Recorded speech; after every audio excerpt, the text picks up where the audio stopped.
So these past few months I've been flat out riding my short travel, my Force LE, and just preparing for the up and coming enduro season, you know.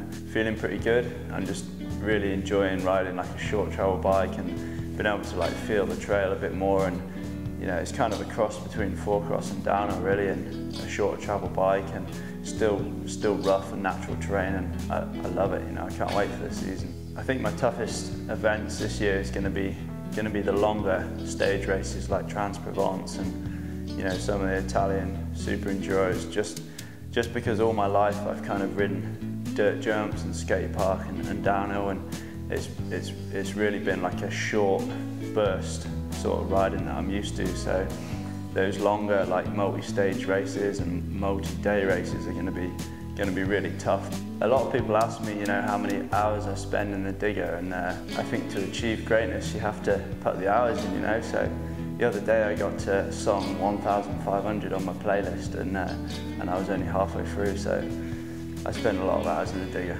This year I'm going to be riding the GT Force LE, and you know, we've made a few changes, and I think the frame feels really good now. Geometry's amazing.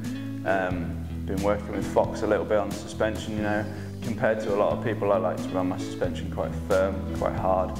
I like to be able to hop around on the bike, and you know, that doesn't sometimes give me the best traction in flat corners, but I really would rather do the work myself than let the bike do the work. In terms of tyre setup, I prefer to run my tyres a little bit harder. I feel if I pump my tyres up hard, the tread does the work as opposed to the tyre, and I don't get that folding feeling when I'm like hopping around. So I prefer the way they roll with tubeless. I can feel the fluid in the tyre moving around.